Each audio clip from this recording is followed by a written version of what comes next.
శ్రీమాత్రే నమ. జయ గురు దత్తాత్రేయ నమ. ఈ వీడియోలో మనం మేషరాశి వారికి జూన్ 21 నుంచి 27 మధ్యలో జరగబోయే వార ఫలాలు పరిశీలించినప్పుడు ప్రత్యేకంగా మేషరాశి వారికి ఈ వారం నుంచి రాస్యాధిపతి కుజుడు ధనస్థానంలో ప్రవేశించడం జరిగింది.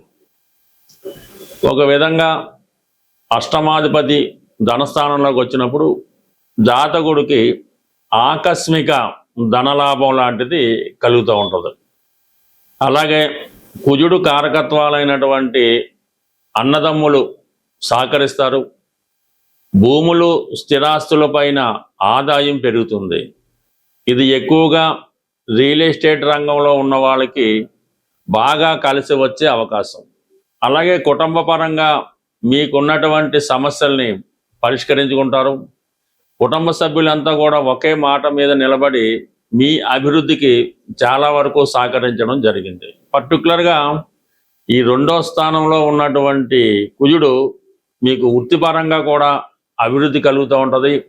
వృత్తిపరమైనటువంటి ఆదాయాన్ని కలగజేయడం జరుగుతూ ఉంటుంది. అంటే 2లో ఉన్నటువంటి కుజుడు భాగ్యస్థానాన్ని వీక్షిస్తుంటాడు. అందువల్ల ఏంటంటే అదృష్టపరంగా మీకు పెద్దవారి ద్వారా కానీ, గురువుల ద్వారా కానీ, తండ్రి గారి ద్వారా కానీ సహకారం లభిస్తుంటుంది. అష్టమ స్థానాన్ని కుజుడు వీక్షించడం వల్ల భూముల విలువ పెరగడం వల్ల ఆకస్మిక ధనలాభం లాంటిది మీకు కలగడం జరుగుతుంది. మొత్తం మీద అంటే మీ వాక్చాతుర్యానికి ఎక్కువ విలువ పెరుగుతూ ఉంటుంది. కమాండింగ్గా మీరు మీ కుటుంబ సభ్యుల్ని వృత్తిపరంగా మీ యొక్క అధికారులను కానీ, సబ్ స్టాఫ్ను కానీ కంట్రోల్ చేయగలిగే అవకాశం ఉంటుంది. మొత్తం మీద కుజుడు బలం మీకు ఈ వారం అంతా కూడా సంపూర్ణంగా ఉండడం జరిగింది. ఇక పర్టికులర్గా రేపు ఆదివారం ఒక్కరోజు మాత్రమే తృతీయ స్థానంలో ఏర్పడినటువంటి బుధాదిత్య యోగం. ఇది చాలా వరకు పెద్దవారితో, అధికారులతో పరిచయం పెరుగుతుంది.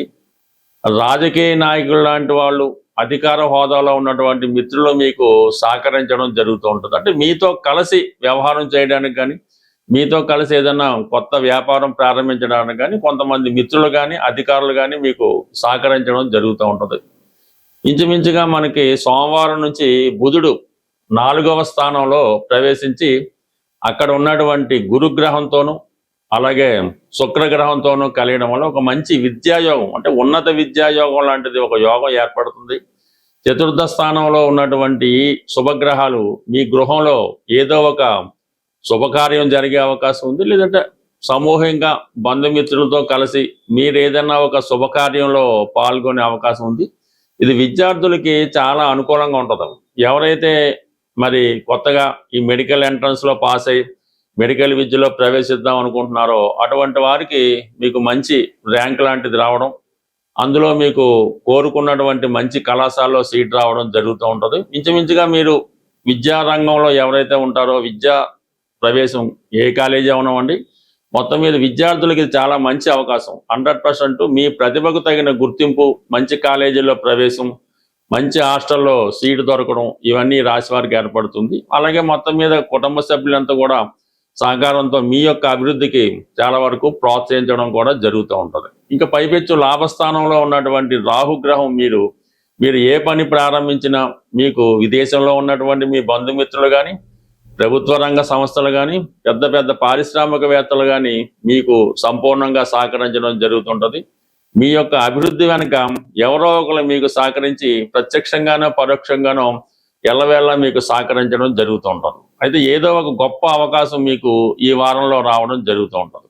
మరి శని భగవానుడు మీకు 12లో ఉండడం వల్ల ఈ సమయంలో మీరు ఎక్కువగా ఇన్వెస్ట్మెంట్ చేయడం జరుగుతూ ఉంటుంది. అంటే పర్టికులర్గా 10వ స్థానంలో ఉన్నటువంటి శని భగవానుడికి గురువు యొక్క దృష్టి పడడం జరిగింది. ఇది ఒక విధంగా మీకు చాలా మంచి అదృష్టం లాంటిది. అంటే భాగ్య రాజ్యాధిపతులు ఒకే కోణం మీద, అంటే ఒకే రాశి మీద దృష్టి పెట్టడం వల్ల అది 10వ స్థానం అవటం వల్ల మరి ఎవరైతే విద్యార్థులు పుణ్యక్షేత్రాలు దర్శించడానికి కానీ, దూర ప్రాంతంలో విద్య కొరకు వెళ్ళడం కానీ, విదేశ ప్రయత్నాలు చేసుకోవడం కానీ జరిగే అవకాశం ఉంది. అలాగే ఏదైనా ఒక మంచి కార్యక్రమానికి మీరు ఆర్థిక సహకారం చేయడం కానీ, ఏదైనా ఒక స్థిరాస్తి కొనడం కానీ ఓవరాల్గా జరిగే అవకాశం ఉంది. అంటే ఓవరాల్గా ఈ మేషరాశి వారికి పరిశీలించినప్పుడు శని భగవానుడు ఏలినాటి శనిలో ఉన్నప్పుడు కూడా మీకు చాలా వరకు సహకరించడం జరుగుతుంది. లాభంలో ఉన్నటువంటి రాహు కూడా మీకు విదేశ సహకారం లభిస్తూ ఉంటుంది. కుజుడు వాక్స్థానంలో ఉండడం, గురువు యొక్క బలం, అంటే టోటల్గా మీకు అన్ని గ్రహాలు ఇంచుమించుగా సహకరించడం వల్ల మీరు ఏ రంగంలో ఉన్నప్పటికీ సరే మీ అభివృద్ధికి చాలా వరకు చాలా వేగవంతంగా మీ కార్యక్రమాలు పూర్తవడానికి ఈ వారం గ్రహస్థితి మీకు సంపూర్ణంగా సహకరించడం జరుగుతుంది. కాబట్టి ఏమైనా కొత్త కార్యక్రమాలు ప్రారంభించుకోవాలనుకుంటే ఈ వారం మీరు కంప్లీట్గా ప్రారంభించుకోవచ్చు. మరి ప్రస్తుతం గోచార రీత్యా సమస్యలు ఎదుర్కొంటున్నవారు, అంటే ఏదైనా ప్రతి సమస్యకి కూడా శని భగవానుడు ఒక్కడే కారణం అవడం, అలాగే అదృష్టాన్ని ఇవ్వడానికి గురుగ్రహం ఒకటే కారణం కాదు. బట్ ఏదైనా గ్రహాల యొక్క అనుగ్రహం పొందాలంటే ముందుగా మనం ఏ గ్రహం యొక్క అనుగ్రహం పొందాలన్నా రవిగ్రహ అనుగ్రహం తప్పనిసరి. అందుకనే ప్రతి ఒక్కరూ జీవితంలో ప్రతిరోజు కూడా ప్రథమంగా ఈ సూర్య నమస్కారం చేసుకోవడం, వీలున్న వాళ్ళు ఆదిత్య హృదయాన్ని పారాయణ చేయడం వల్ల రవి అనుగ్రహిస్తాడు. రవి అనుగ్రహించినప్పుడు అటు ప్రభుత్వం సహకరిస్తుంది, పెద్దవారు సహకరిస్తారు, మెయిన్గా ఆరోగ్యం కూడా అనుకూలించే అవకాశం ఉంటుంది. కాబట్టి ఇందులో స్త్రీ పురుషులన్న భేదం లేదు, ఇద్దరు కూడా సూర్య భగవాను ఆరాధించడం వల్ల మీలో కాన్ఫిడెన్స్ పెరుగుతూ ఉంటుంది. అయితే మనం ఏ పని చేయాలన్నా కూడా శని యొక్క అనుగ్రహం కూడా తప్పనిసరిగా ఉండాలి. అటువంటి శనిగ్రహ అనుగ్రహం సులభంగా పొందాలనుకున్న వాళ్ళకి ఈ వారం చివరిలో శనివారం రోజు అంటే 27వ తారీఖున శని త్రయోదశి రాబోతుంది.